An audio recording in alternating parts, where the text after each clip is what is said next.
Like nice, I'm back again.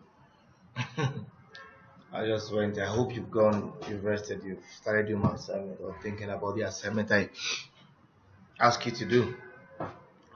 Um, that's my water break. So, let's go back to where we are and look at what we call supply chain management. Supply chain management in its context. Supply chain management as a subject area in the field of management actually in the if you, it's the subject area in the field of management, and since its evolution in the mid 1980s, and I mean early 1980s, mid 1980s, it is often not a conceptual well understood due. It is not conceptually well understood due to its multidisciplinary nature. Now, the view of the few early proponents of supply chain management is that the subject emerged from a similar management related term that have evolved from theorists and researchers that has looked at areas such as network sourcing, supply pipeline management, uh, value chain management, value stream collaboration, material and logistic management, and also some fields like strategic sourcing management, distribution channel management, relationship development, partnership sourcing, and supply chain network design. Also, yeah, fields like vertical disintegration and time-based strategy and concept of customer first were actually viewed as something related to supply chain management. But in the 21st century, industry groups have been working together to improve the integrative process of the subject and subject supply chain, and also find a way to accelerate the benefits available through successful implementation uh, of supply chain management within every business, within the business environment. Now, um, activities, processes, and relationship which fall under supply chain label are central um, to industry modernity. How modern an industry look like? It's actually central to that. So the details of supply the details of life for or I mean I want to say, how do I capture this now? So I want to say that the details of life for all of us are deeply impacted by supply chain activities at global level. The material well-being of people in one part of the world and the parallel poverty in the other part are closely interconnected by a complex network of global production and distribution. So the flow of goods through supply chain uh, is the lifeblood of modern society. It's the lifeblood of any economy. That flow of goods, the seamless and easiness of flow of goods, all right, within any economy is the lifeblood for the growth of the economy. So if you have an economy system, if you don't have an infrastructure supply chain, uh, sorry, your economy can be stagnant. So if you look at countries like the World Bank have a report they do in what they call LPI, Logistic Performance Index. And if you look at countries who are scaled 1 to 20, all right, 1 to 10, these are top big economies of the world. And if you look at countries below, these are countries that are in third world country. And I'm afraid it's an assignment I want you to go and check what report. It's done every 2 years. For 2018, you will see how appalling we have moved down the ladder of the LPI, Logistic Performance Index, in terms of how easy it is to flow. I mean, for material to flow in our country. So also, it can be argued that the development in any supply chain practice do not spring from anywhere in particular, but arises from a complex nexus of what social development. So it's a background, it's the context of supply chain. I want us to understand that supply chain, where you are part of the supply chain. All right, and also for you to function effectively, the infrastructures will be there, should be there to support your activity within the supply chain. Now we talk about activities such as transportation, distribution, warehousing, technology, all right, also should be there, and also enabling environments such as politics, economy, technology, legal support, all right, should be there to support the flow of supply chain management. Um, Let us look at some institutional definitions of supply chain. Now, according to the American Production and Inventory Control Society, in their dictionary, they describe supply chain as the process from the initial raw material to the ultimate consumption of what finished product, linking across supplier to users company. Now, Supply Chain Council created a supply chain operation reference model, which is called SCORE model. And SCORE is organized. SCORE actually, which the S is supply, the C is chain, the O is operation, the R is the reference model. SCORE. Now SCORE is organized around five major management process, and that management process can be used to control and check performance of supply chain and also implement supply chain.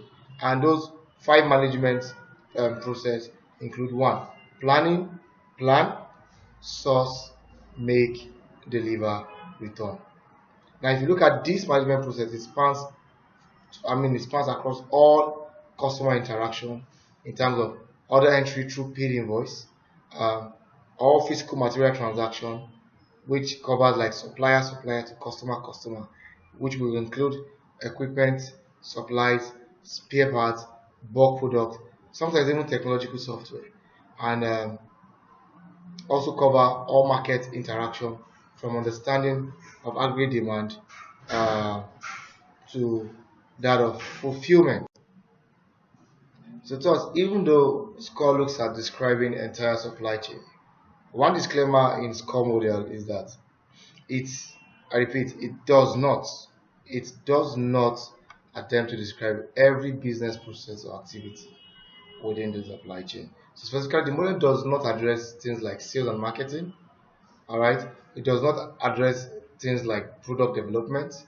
It does not attempt to describe, or it does not describe um, um, research and development, and also some elements of post delivery to customer service or customer support. So it should be noted that the scope of the model has changed and is anticipated to change based on the council member requirements with the introduction of return in the model. So the model has been extended into the area of that's post delivery of recent. So like I said, score metrics can be used for performance management, and not just that, to determine whether you are doing well based on plan and based on make, based on delivery, and based on the number of returns. So there are other models that can be used, and some of these models that can be used in managing performance within the supply chain will be something like, one of them will be something like supply chain reliability. How reliable is the supply chain? And also supply chain flexibility and supply chain responsiveness. Now, also you can use supply chain cost and supply chain asset management, all right, to determine how effective the performance of a particular supply chain is. All right. Now, having said that, I want us, after having analyzed and said everything about this core model, the supply chain operation reference model. Uh, Let me just look at, analyze what this core model is. In terms of the plan, the source, the make, the deliver, and the return. Now, you see the plan. In definition of the plan means the process that balance aggregate demand and supply, all right, to develop a course of action which best meets sourcing, production, and delivery. Come again. That word plan defines the process that balance, all right, demand and supply to develop a course of action in that area, all right, develop a course of action that will best meet your sourcing, the production, and delivery requirement. Then source, all right, defines the process that produce goods and service to meet the planned or actual demand. While make is the process that define that the process that transform products to finished state, all right, to meet planned or actual demand. Then delivery, deliver, the process that provides finished goods and service to meet planned or actual demand, typically including order management, transportation management, and also distribution management. There are also return, which was later introduced into this call, is a process associated with returning or receiving return product for any reason, such as maybe defect or it does not meet your standard of quality. Now, this process extends into post-delivery, all right, customer support.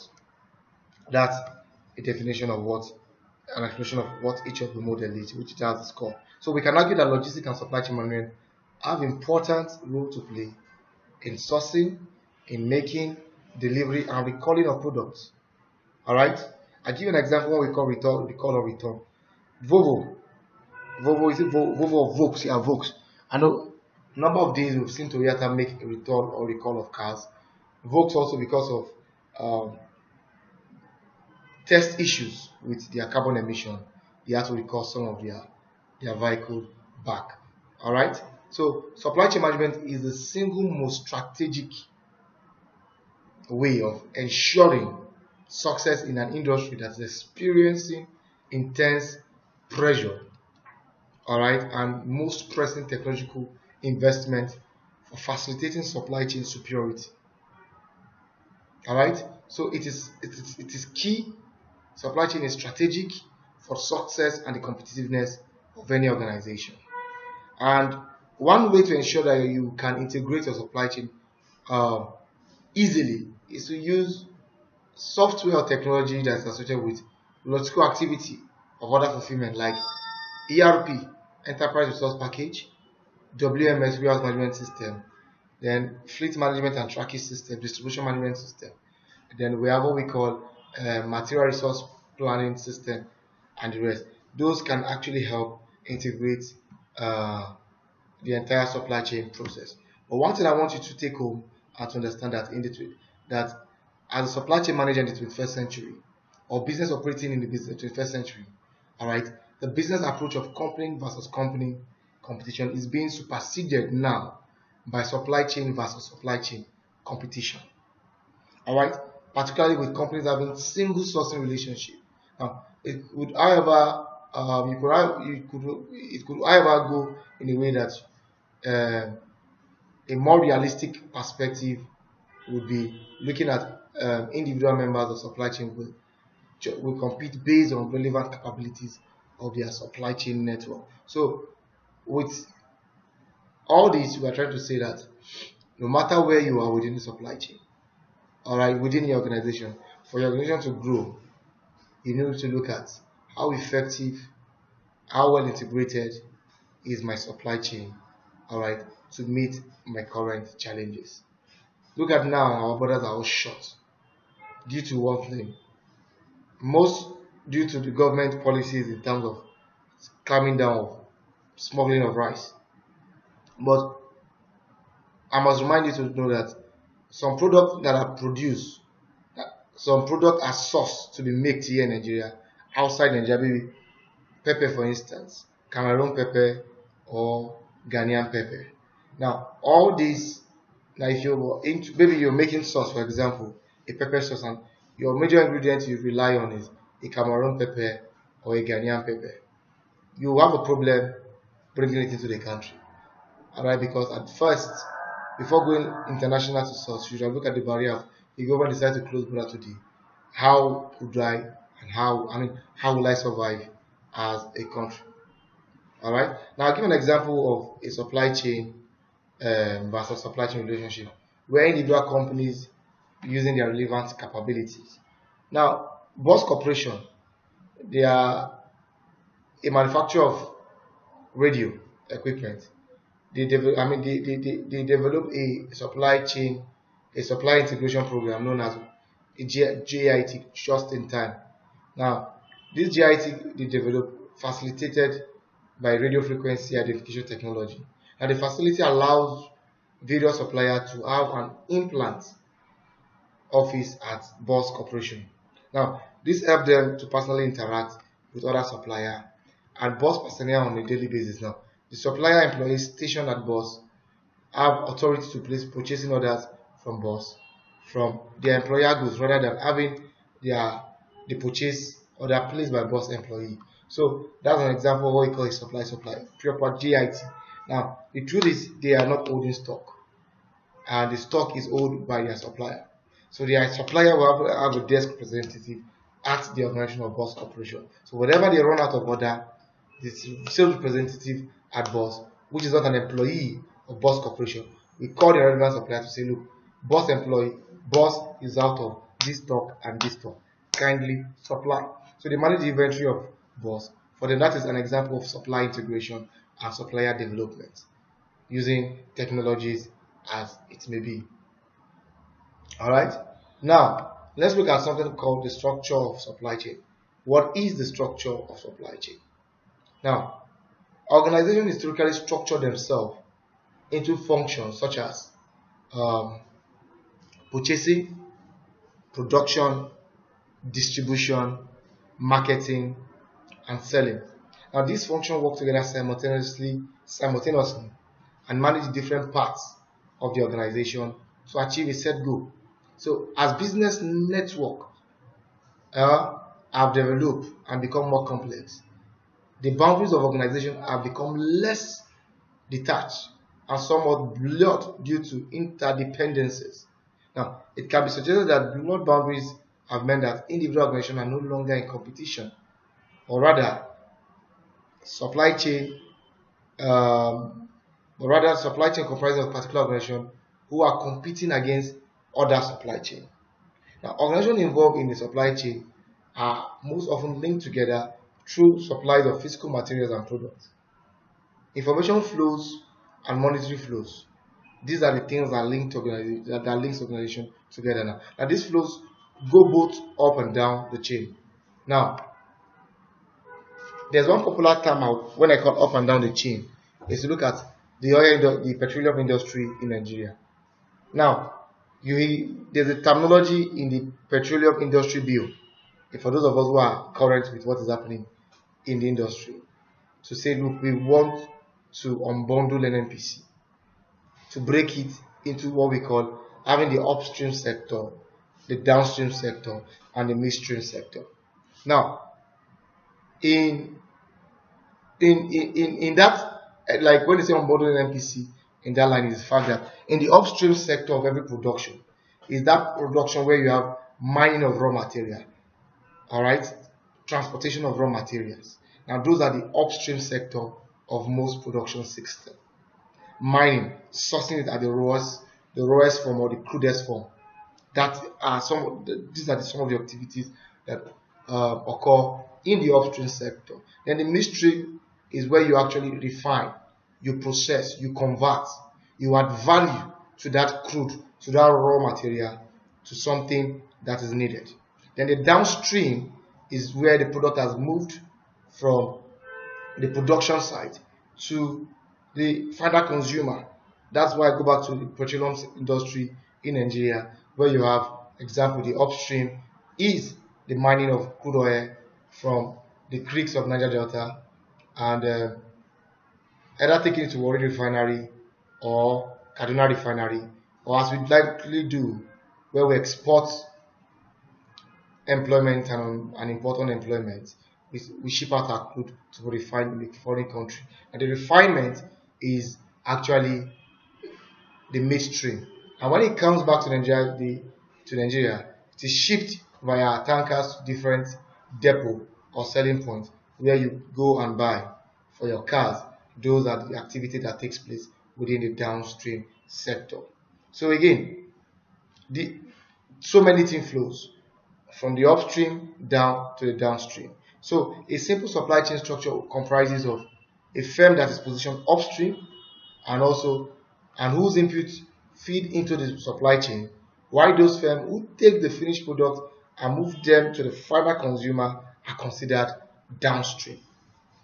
All right, they are considered downstream. So example is seen in in your diagram, in your slide, where you have where you can see an example in slide 15 example, where you see your supplier, you see manufacturing your product, upstream and downstream, what happened in manufacturing and production, which is the midstream. You see the processing of timber cutting, which is the upstream, and downstream retail aspect, retail activity happens in the downstream. So you can discover from the upstream product flows, material flows. All right. Down from the downstream to the upstream, information flows, finance flow, money flows in the upward direct. I mean, flows from down up, while materials and also products, goods or services flow from up down within the stream. So these are the structures. That's how the structure. I mean, it's actually a structure. That's how the structure of a supply chain should actually function as. So there are different characteristics in the upstream and downstream. Now, in the upstream, all right. Now, like I said earlier when I was describing NNPC and petroleum industry. Now, you will agree with me that the upstream is a term that is used to describe activity of firms that are positioned earlier in the supply chain, the first stage, inbound, all right, relative to some other activities of firm of interest. So examples of activities of firms within the upstreams will include example of industry like the farmer who go and plant a cotton growing firms, all right, that supply cotton materials to fabric mills, or maybe the crude, all right, exploration, corn harvesting for maybe your conflicts, timber supply for your furniture and your houses. Then the downstream activities we will now agree is a term that we use to describe the activity of firms that are positioned later in the supply chain, all right, relative to some other activities, all right, of interest. Example of downstream firms would include something like garment sewing organization who have gone to procure the cotton and the rest, wholesale and the rest. Then for corn mills and the rest, example of that for the downstream will be the brewery, the wine beer, the bars, the pubs, all right, the gardens, the where you go to drink, wholesalers and retailers, and also different distribution network for finished product within the supply chain. Those are the examples of firms and activities within the chain. All right. Now, there are different evolutions of supply chain from the early 1980s to date. All right, from in the 60s is what we call there's a term called fragmentation. Everything is done in isolation. As we move to the early 1980s, what we call evolving integration. Let's bring all of us together. We can't be working in isolation. Then, right now we have what we call total integration in the industry, where you have integration of what suppliers, manufacturers, distributors, retailers, and consumers of products. So this is what happens within the supply chain. Now, there are three critical parts, all right, for supply chain success for any companies. And one of the first part critical for success is that now the first critical part is to manage the entire network of supply, all right, to optimize your overall performance. So organizations have realized that whenever a company deals with another company that performs the next phase, all right, of the supply chain, both stands to benefit from the other success. If you are the distributor of my product, if my distributor sells well, it means me the manufacturer will make good money. Same thing if the retailer which the distributor supplies to sells well, all right, the distributor stands to benefit. And if the customer or the consumer enjoys the service and the product which the retailer supplies, the retailer tends to benefit. Everybody in the supply chain, from the supplier to the manufacturers to the distributors to the retailer, all called tends to benefit from everything, benefit from gains, benefit from information and resources that they get together. So the first critical part for any organization is to learn to manage this entire network of supply, all right, and find a way to optimize their overall performance. Then the second result, or the second critical part, is that, well, I mean, the second critical part is to ensure that results from the first critical part is implemented in such a way that the result is will now become, after you've done the first, you've integrated everything, you now discover that the second result from increased national international competition are providing customers with multiple sources from which to choose to satisfy their demand. Now, customers' buying habits are constantly changing. You must realize that, and competitors, whenever or wherever they are located in a global village. So, a continually, I mean, their needs, their wants, their habits are continually changing, and also there's a need for you to find a way to add or replace existing product or service to be dynamic with it. All right, so that they won't get bored with the service. So and also find a way to increase, all right, and constant find a way to increase and constantly change demand, all right, and create a fluctuating level of inventory from which, all right, to supply. So companies are therefore adopting new approach to managing their inventory. All right. So previously, distribution strategies focus on maintaining inventory at various locations throughout the supply chain. So today, the dynamic of modern marketplace has made holding inventory a risky and potential unprofitable business. All right, and it has become crucial that products are strategically located throughout the distribution channel in order to ensure maximum customer accessibility, all right, and availability of product or service at the lowest possible cost. So, going to the third critical part is that the third critical part is a realization by companies that maximizing performance of one department or function may lead to less than optimal performance for the whole company. So, company must look across the entire value chain in their supply pipeline to gauge the impact of decisions in any one area, as an error in one link in the supply chain will impact on all other links in the same supply chain. So, for example, purchasing may be the purchasing may negotiate a lower price on the component and receive a favorable purchase price on lower, uh, a favorable price variance, but the cost to produce the finished product may go up due to inefficiencies in your plant, for example. Now, this in turn may have negative impact on price competition on retail outlets. All right, so the idea is if you there's an error in one that makes your price shoot up, all right, it's going to affect the entire chain. Understand this, as a supply chain manager, your work is to ensure this right. Ensure the right product goes to the right place at the right price, the right quantity, the right quality, the right time. All right. So when ensuring the right are okay, you understand that if you get it right at first from the product of sourcing at the right price, the right quality, the right quantity, the right time, you are going to get it right all throughout the process till you get to the final consumer. But if you get it wrong in one area, it's going to affect. Let's say, for example, you are sourcing a poor quality product or a poor quality raw material. It's going to affect the production all throughout the chain. If you are getting a product maybe at a low price, but because of NEPA, because of the inefficiency in your plant, or because you don't have a good solid plant system, a good plan or a good strategy on ground, you realize that the cost of production goes up. And it will affect the price to the final consumer. But remember, you're not the only one operating in the market. You have other competitors in that market. And the only way you can outweigh or outbest your competitor is to look at selling at the right price, the right quality.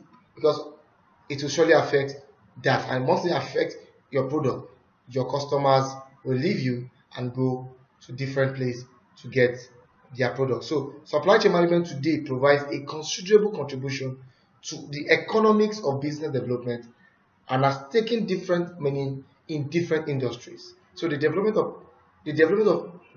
increasingly close relationship between customers and suppliers encompasses approaches that include one, development of long-term relationship with your supplier. Two, greater and earlier involvement of supplier in product technology. Three, development of mutual contractual and competence trust within your supplier. All right. Four, supplier association. Then five, there's a need for you as an organization, all right, to benchmark or benchmarking your process, benchmarking your production, benchmarking your distribution. Then six, have a common supplier assessment scheme if you're having more than one supplier to understand and to manage the performance of your supplier. All right. Now let's look at sorry